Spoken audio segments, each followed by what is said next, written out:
Hello,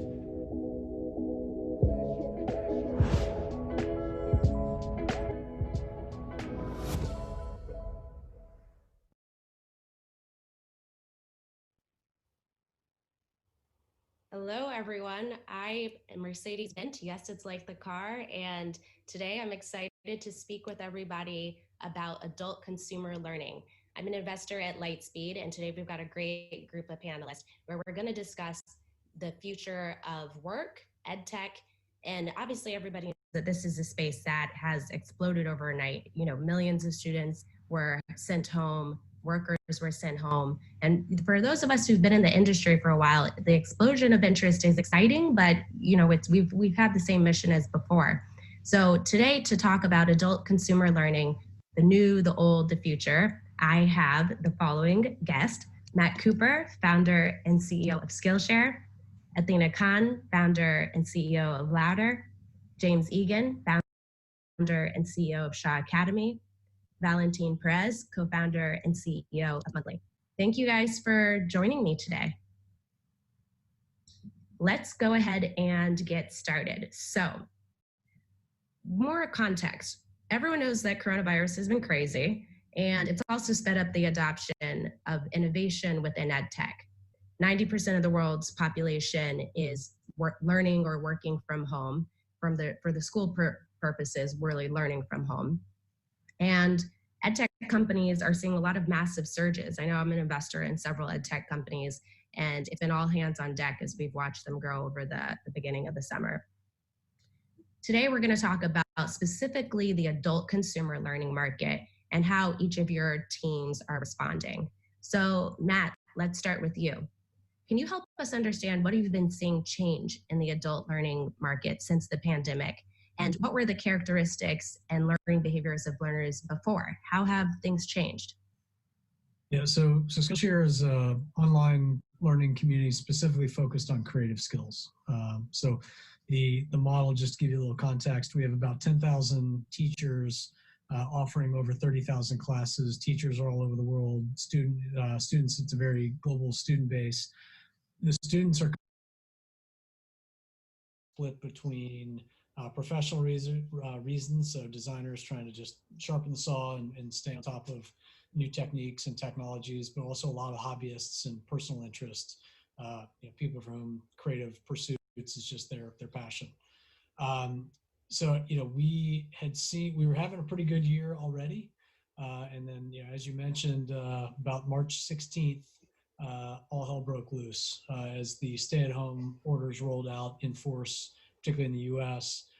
We saw all of our numbers basically go up by about 4x. Daily new user volume, daily lessons watched, daily minutes watched. And because it's a global community, we could actually see how those numbers were changing in different parts of the world as the COVID outbreak heated up. So during the peak of the outbreak in Italy and Spain, we were at sort of 4+x what we normally see in terms of engagement, usage, et cetera. So that, I think, is a pretty common thread, as you mentioned. I think what we saw shift, and again, because it's a creative platform, the overall theme around creative was pretty consistent, but we saw more interest in content that was specifically focused on stress relief, anxiety relief, creative expression. As we started to see that trend, we started doing some A/B testing in our emails to see if people, if click-through rates would go through, if it was, journaling as a stress relief technique versus, watercolor in the park. Obviously, certain things that required you to be outside and out and about, not, tough time to do outdoor sports photography. So it was interesting to see some of these shifts. But the other thing that we saw was the number of enterprises coming to Skillshare looking to buy subscriptions for their employees. And I think because we are a creative platform, we'd always struggled a little bit with how to package ourselves for an enterprise-wide sale. If obviously it's sort of, a clear fit for marketing and creative, not quite as clear for accounting and engineering. But we had this thesis that we're kind of a more of a perk and a benefit as opposed to traditional L&D. And sure enough, we started to see companies coming to us in droves, looking to provide Skillshare as they can't provide free lunch in the office anymore. So they're buying Skillshare subscriptions for their employees just as a way to help them sort of develop as people as opposed to just employees. So those were kind of some of the major shifts we saw. Yeah, this working with employers more is definitely something that we feel like we're seeing. A lot of consumer companies that had started more consumer through the pandemic are beginning to work with a lot more employers. And Athena, you work with employers, and tell us a little bit about how your company background as well, and how you're helping adult learners discover new careers. Yeah, so I'm the CEO of Ladder. Ladder's mission is to be what workforce development in the country should have been and can be going forward. So the way that we do that right now is we help people secure licenses that are tied to employment. And these are licenses that take anywhere from 3 weeks to 14 weeks in order to secure, and they're tied to a meaningful increase in income. So some licenses are certified nursing assistant license is one that we're most focused on now, but you also have like commercial driver's license for truck driving, welding, plumbing, so on and so forth. So we're definitely seeing, as sort of with any recession or any economic dip in the past, there are a lot of people who want to weather out the storm and economic downturn by returning to education. And Ladder sort of provides this opportunity to be educated, but in a short period of time. So while you might be on your unemployment benefits, or while you might be just looking for just something to do with your time while you can't find work, like education is a great place to go. And for something that's a shorter commitment, I think it's a really easy transition for a lot of people. We're seeing that a lot of people hear about our school and different education opportunities and different career paths that they can go down, a lot from their friends. We had one of our students, she referred like 18 of her other friends to come hang out with us and study to become a certified nursing assistant, which was great. And we're starting to see like a lot of twins come in together, siblings, mother, daughter, any other types of family pairs that want to embark on their journey together. So that's a trend we've noticed. We've also seen that a lot of people, they're just looking for a career that is a lot more stable. And so when stability comes to mind, they think of healthcare. And they also see that it's desperately needed right now. So a lot of people find that as a career shift that they want to move towards, especially if they love helping people. Now that's the type of super spreader I want to hear about. Wow, recommending 18 of their friends. That's pretty great. And James, tell us also about your company, and in terms of, you guys also focus on edutainment, entertainment, and education together. I always trip up on that word, so I don't know why I even say it. But how are your learners reacting post-COVID? And is there a difference? But are they saying there's a difference between education and entertainment? Yeah. So in terms of Shaw Academy, a brief background about ourselves. We're around approximately 8.5 years. We've educated about 17 million students so far. About 70% of the students who have come to Shaw Academy are focused on professional skills and really looking for professional endeavours and growth in those sort of areas. Then you've got about 30% who are looking at it from a hobbyist lifestyle perspective and who are coming from that angle. Now, I think when you look at how it's developed over the time period, similar enough to what the other participants have said, we're already seeing an awful growth. We had seen about 164% growth year on year pre-COVID kicking in. But then since when COVID kicked in, we saw about 9 million new users coming to our platform from March until September. So huge volumes. And I suppose initially at the early stages of COVID, you could literally dot it, as Matt said, all over the world. The initial influx was very much from a wellness perspective, given that free time at home. That quickly started shifting with us into more professional pursuits as people began to realize the economic ramifications for what's happening. Now, going back to the main point of edutainment and education, I think it's interesting because I think there's two extreme angles of the same piece. If you look at the whole edutainment side and look at the purest version of it, oftentimes, sadly, you might see questionable learning outcomes, and it's purely for theatrical purposes. At the other end, you've got the pure educational dynamic with very, very strict and rigid learning outcomes. Where we sit is at that sweet spot between the two, because we believe that for those who are looking in that 70% category for specified learning outcomes, you've got to entertain, you've got to engage. So we're all competing with a variety of digital media. What we do a little bit differently, I suppose, is rather than going for incredibly elongated production cycles, lend themselves well to evolving your content. We've got really streamlined production processes. An example of that will be from March until now, we've launched about 46 4-month programs over that time period. So I suppose in summary, in terms of edutainment and education, I think we sit further to the right in terms of the educational ecosystem with specified learning outcomes, but we embrace the whole idea of engagement, because otherwise you're not going to hold on to an audience, they're not going to consume the content, and ultimately they'll fail in achieving their learning outcomes, which is a very bad learning or very bad outcome for us all. That's a great segue for the question I was actually going to ask Valentine. And tell us a bit about your company, Valentine, and how are you guys keeping learners engaged? Is that, a big priority like it is for James? Yes, totally. That's actually one of our main priorities, just keeping people engaged. So I'm co-founder of Monthly, and what we do are hands-on 1-month online classes, right? So all of these classes are designed specifically to keep people engaged and actually finish with something by the end of the class, right? So for us, we think that it's a very holistic process and there's no just one magic bullet. There's a lot of different elements, and there's a few elements that we've personally found helpful are reason to stay engaged, and I can go into each of the points, but reason to get engaged, social, commitment, and then well thought out and produced videos. So what I mean by reason to stay engaged, right? A lot of times, people go to learn something because they're seeking a new job, right? Or like it may be because they've been wanting to learn a specific thing, and then they want to create something specific. Like for us, all our classes are structured so that you finish, for example, in the music production class, you finish with 3 songs, or in the painting class, you finish with a painting. So if they know that by the end of the class, they'll have that thing, then that's a reason to stay engaged, right? So that's one. Then social accountability.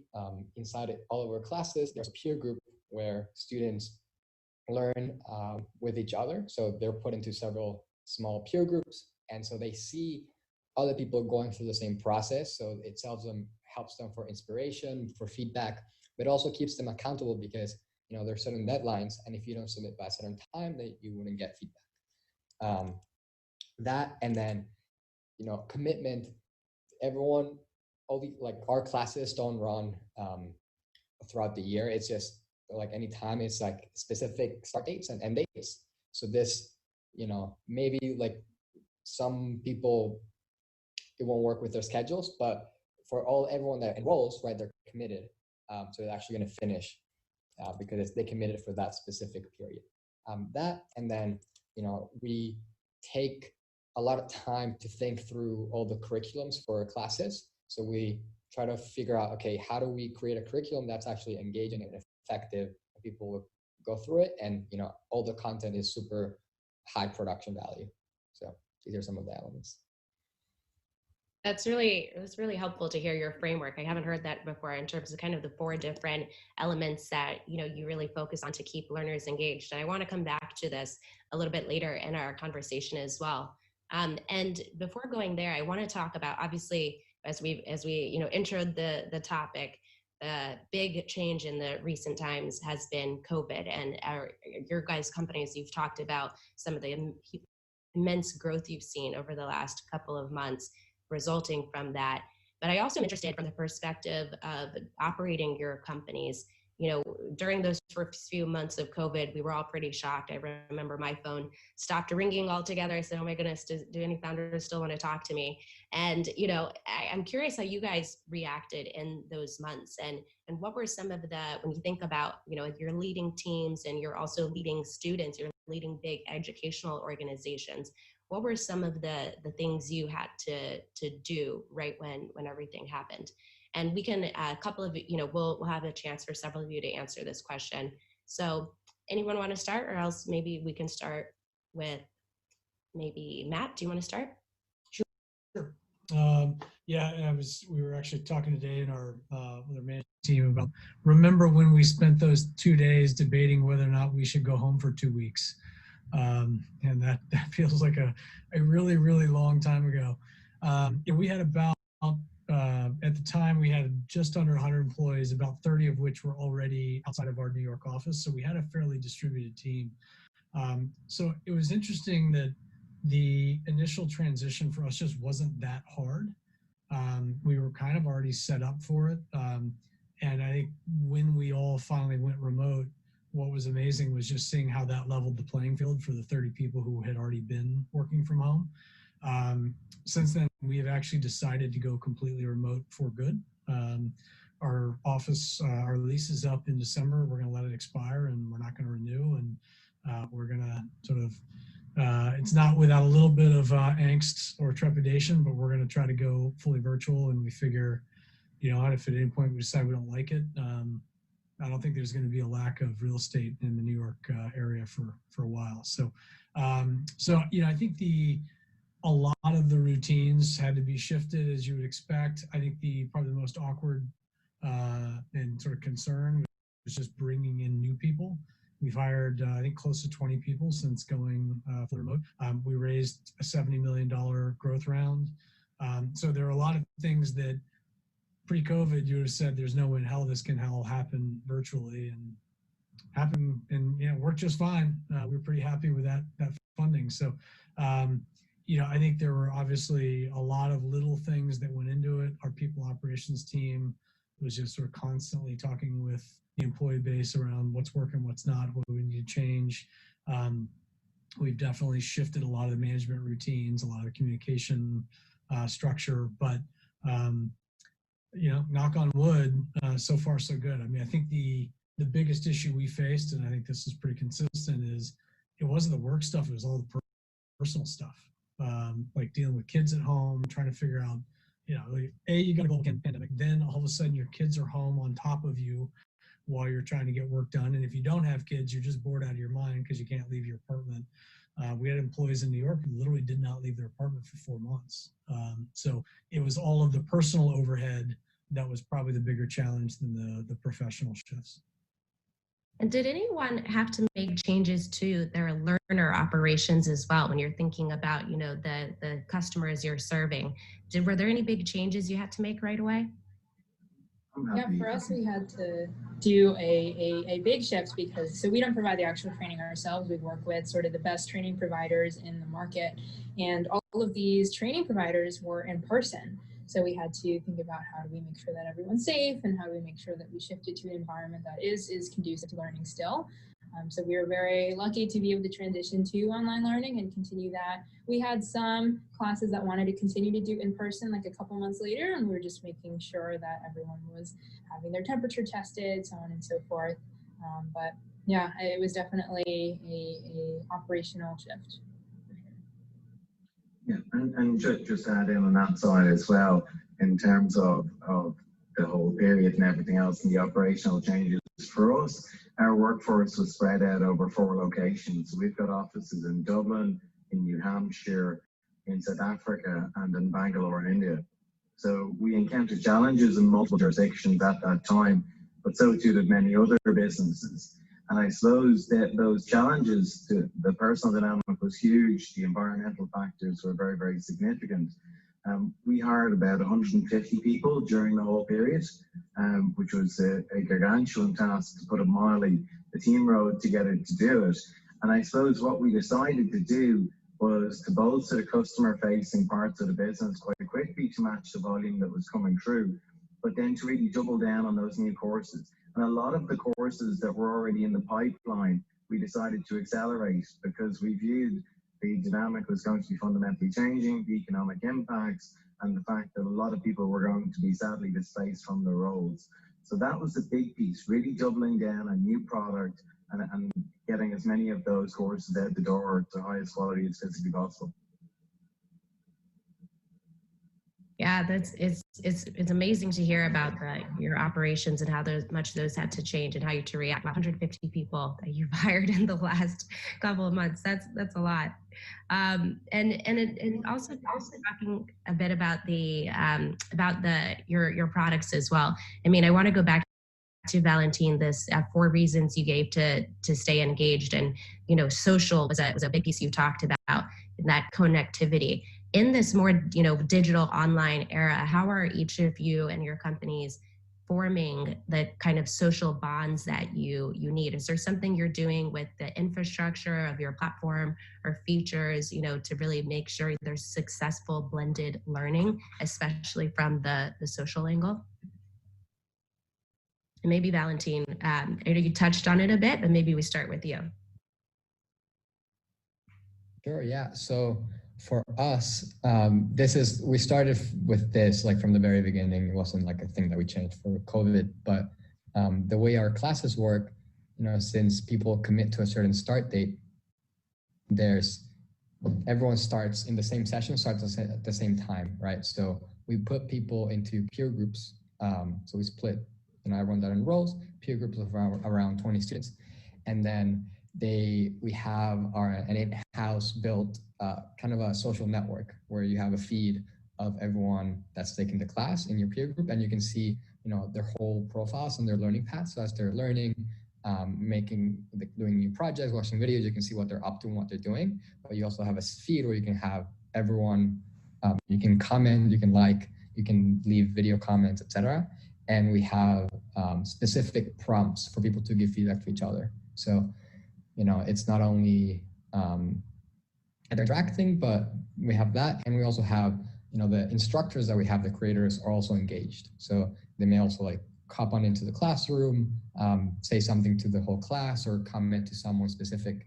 And we've found that people actually really love this part of the experience and make really deep, vulnerable connections with each other. So it's a huge part of our company. Yeah.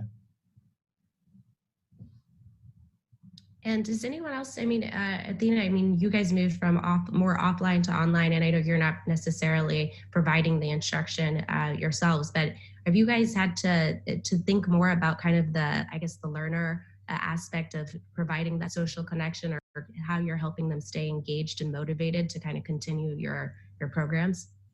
Yeah, I think in any online program, having peers to study with, as Valentin mentioned, is super important. And so because our learners have to take an exam in order to get certified and secure the license at the end, this is a great way for us to pair up learners to study for the exam together and do a mock exam that we host. So one of them, for certified nursing assistants, they have to have a skills exam where they do things like practice certain turns or certain procedures. And we have each of our students evaluate each other and then bring in, members of their family to do like the Heimlich maneuver on, things like that, which just make it a little bit more intimate, and they can see into each other's lives and give each other feedback, which has been great. Great. And another thing that I've been noticing this summer too is that it feels like the creator economy is all the rage right now. Maybe it's from my seat as a VC, but I feel like I'm seeing tons and tons of companies created in this space, and more are serving, mini influencers and allowing people to express themselves via courses that they're teaching. For those of you that work with creators and creatives, what kind of special needs are you seeing and how they learn? And if there are any, or is it the same as someone who's going after, a much deeper, I don't want to say some things are not creative, but who's going after more of a, let's say a little bit of a different type of let's just say less creative kind of subject matter. Are there any things that you've needed to do to specially serve them? Yeah, for us, given that creative is our primary focus, I think it depends a lot on the sort of subcategory within creative. There are obviously a lot of sort of technical aspects and technologies involved. And the iPad has just exploded as kind of the primary tool for a lot of these creators. So I think all of the sort of unique equipment that comes along with it, some of it you just can't get your hands on right now. And I think as we go into the fall and everybody in the suburbs is trying to order outdoor heaters, it's kind of, there's a similar parallel in the creative world and some of the technologies that they're just running out of due to various supply chain challenges. There's also certain types of, if you're trying to do pottery, that you may not have everything you need in the house. If you do a lot of outdoor photography, that obviously has been difficult over the last several months. So you see people sort of adapting and picking up new things and moving into new categories that are just a little easier to do in the current environment. So we've seen some creators sort of shift around that. But I think as you look at all of these creatives coming into models like ours and trying to monetize their expertise, there's a lot of them that they know their creative skill set. They don't actually know how to create content for learning and for online learning. And so that's something that we've really been focused on, is just how do we take high potential creatives and walk them through the process to become great teachers, which is a different skill. What systems do they need? What processes should they follow? How do they structure the content? Everything from, what's their audio video setup? There's a lot of it, it's not rocket science, but if you haven't done it before, there is a learning curve and there's resources and tools that you need to know how to deploy in the right way. So that's been a big area of focus for us, just helping those creatives come into our model and find success. Yeah, that's really interesting. I mean, thinking about, how I used to work at General Assembly, and we had this same thing. We were helping engineers become teachers, and we had a whole team of, K through 12 coaches who were helping, just figure out what is everything from classroom management, which are live classes, which is a little bit different, for some of you. But, there is a craft of teaching. So it's great to hear about some of what you're working on there.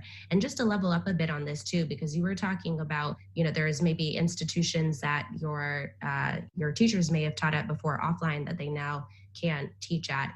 One of the questions we actually have here in the chat is about how are traditional learning institutions coping with this? And you guys are all more non-traditional learning institutions, but clearly you have a purview into what's happening with traditional institutions. If anyone's willing to also talk a little bit about, what are you seeing the traditional players, how are they reacting, and how are they, are all of their people just, as you said, Matt, are their teachers, necessarily coming to you, or how are you seeing them react in this environment?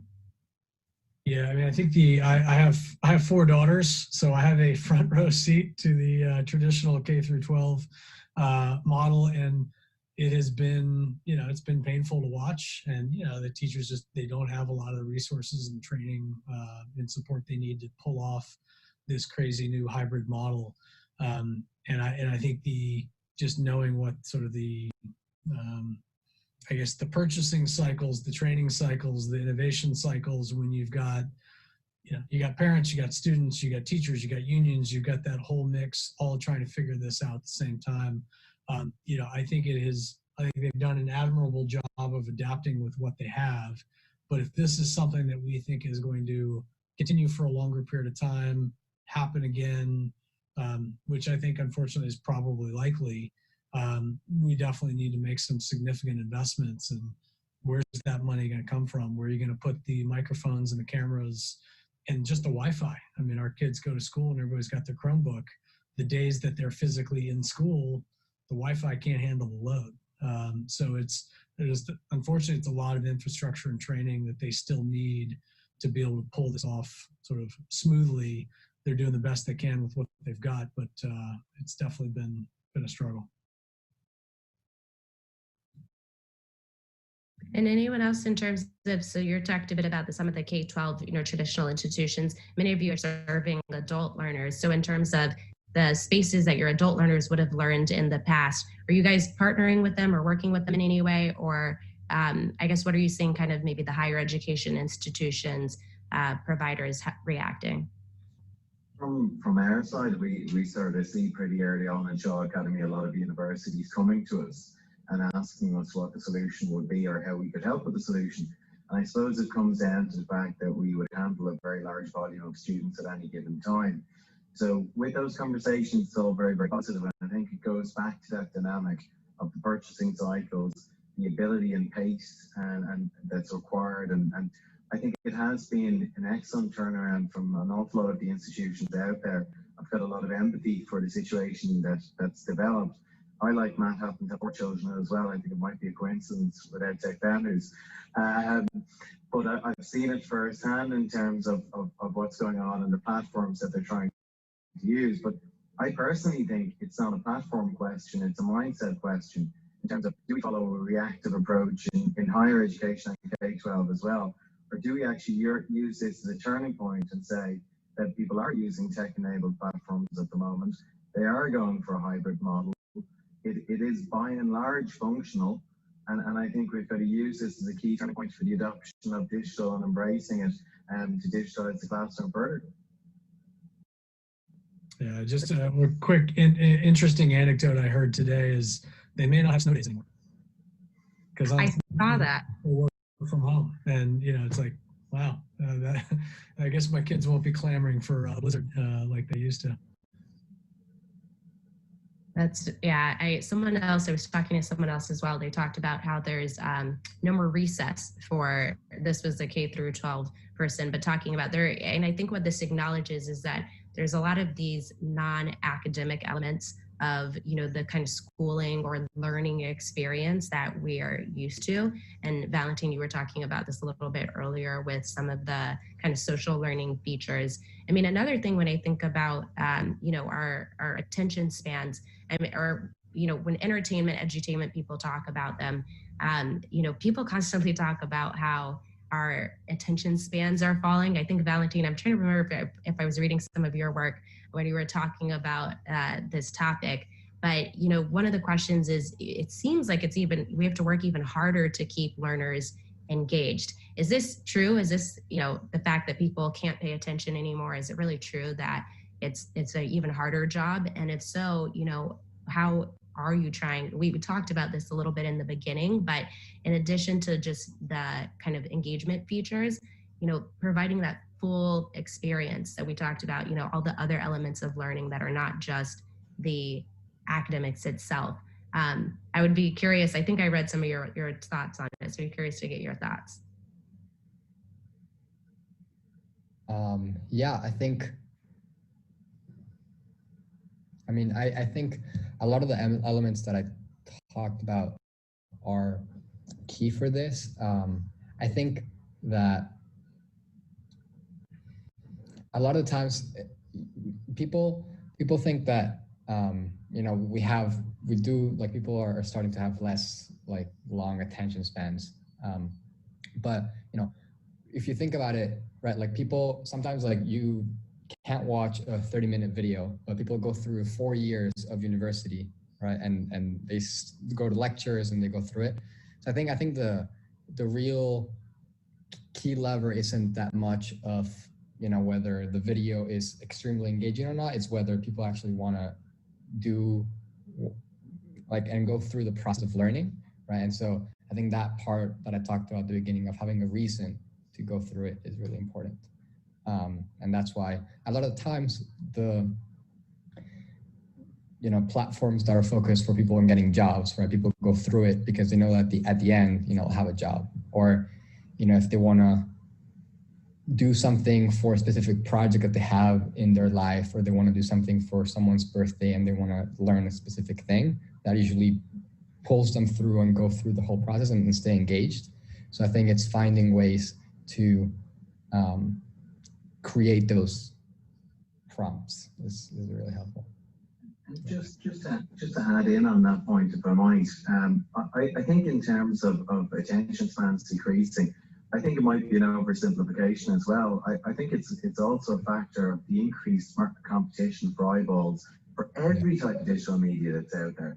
And I think what we've got the luxury of being involved in an awful lot of digitally enabled high volume educational institutions is the wealth of data is off the chart. If we've got students all asking the same question 11 minutes into a lesson, we know we've got to go and fix that lesson. And I think that's one of the biggest challenges with people transitioning offline to online, that the engagement piece is absolutely key. The student has the ability to quite literally stand up and walk out of the class. That's not a social norm in most dynamics all over the world. So I think we've got to use the data that's available, look at how frequently people are asking questions, look at how frequently the educators are asking questions, look at how animations are used, prompts are used, and everything else that goes into it.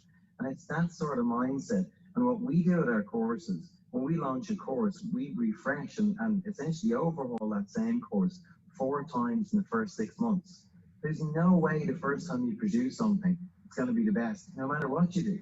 So I think that level of data, that's the key. And I think embracing that in the K-12 and in the higher education offline institutions, I think that's the key to really moving forward with tech-enabled platforms. Yeah, we've had an interesting dynamic where, so our classes are typically 45 minutes to an hour long. We've got a couple, multi-hour classes, and that's sort of designed by the teacher.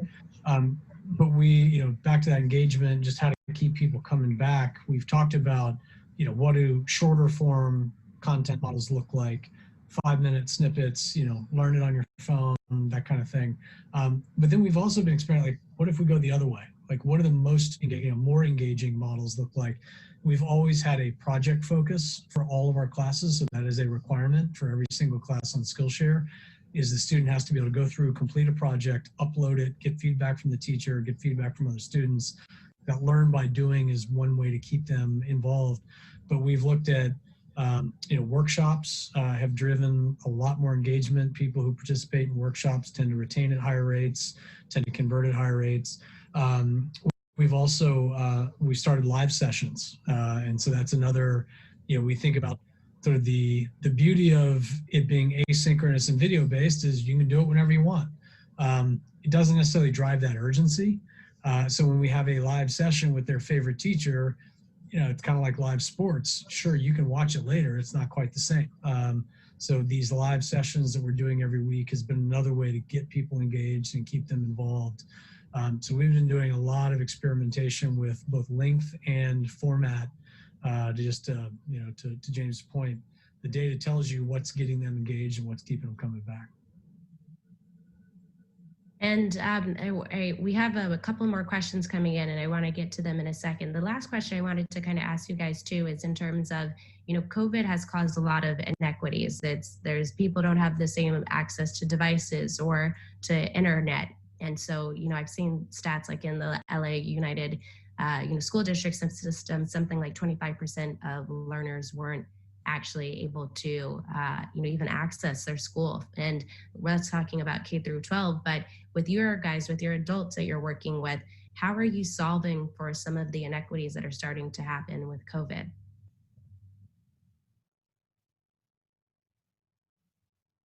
Yeah, it's definitely a tough problem. I mean, our learners are quite low income. There are people who are making near minimum wage and are trying to upskill into getting a level beyond that.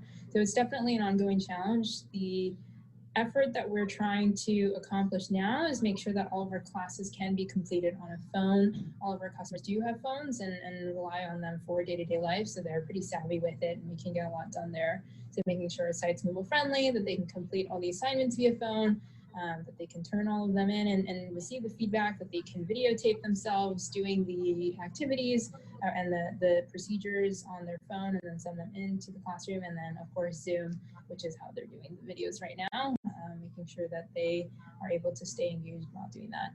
It's worked pretty well, obviously not perfect. We just have to do the best that we can with the resources that they have, and we've been connecting our students to different laptop resources if that's something that they feel really hinders them. And to follow on from that point, I think when you think about the inequities that are even more visible as a result of this pandemic and now economic crisis, I don't think we can talk about it too much without making reference to price. So from our perspective, as part of our mission, it's higher education at lower cost. That means something, and it's wrapped up in the DNA of the organization. And from our perspective, we're constantly trying to find ways for how can we reach as many students as physically possible. Obviously, we're a commercial entity, but how can we do and achieve as many students as physically possible and continue to address that price? One of the features we brought out within COVID because of the outreach from students was, why shouldn't a student be able to study with us and add several members of the family as part of the same package? There's multiple people in a similar situation. We can allow that, we can support that. It makes sense from a business perspective and a CSR perspective for pretty much every other. So I think with all of the modifications that are happening within the landscape, I think it is a moment we can reflect upon. What can we learn from this? What can we do to continue to drive down the price of education and level out those inequities that sadly exist? And we have 2 minutes left, but I wanted to ask you, James, there's a question here about, can you tell us about EEBA? Yeah, so it's one of our first acronyms that we developed in Shaw Academy. We love any type of acronym at all. So what it stands for is everything gets better every time. It's a polite way of saying we use data, and you and I may have differing opinions about a subject matter, but if we can find a way to test it efficiently and then get to the bottom of an MVP and see the way it rolls out, why not? And that goes back to the courses, it goes back to the classes, it goes back to every single piece of what we do, even class names and descriptors and everything else.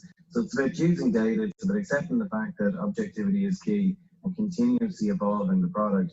A good example of that will be from the first iteration of a course or a class within a course that we release to 6 months later, the net promoter score will go up by about 47 to 50% over that time period.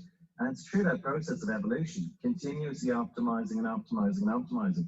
For Shaw Academy, our classes are our product. Why wouldn't you optimize that for consumption and learning outcomes? So it's just everything gets better every time. It's a core company value, and it levels the playing field and allows everybody to put forward suggestions and find ways to test them. That's a great note for us to leave on, is that everything gets better every time. I like that. I'm gonna have to adopt that. I think there's, not a lot that we could be upset about over the last couple of months. And I always try and look for the silver linings. What can we be hopeful for? And so I think that I'm gonna use that acronym to remind myself. Thank you all so much for your time today. Thank you for joining me at ASU GSB, and hope this was some educational for you guys. Thank you very much. Thank you.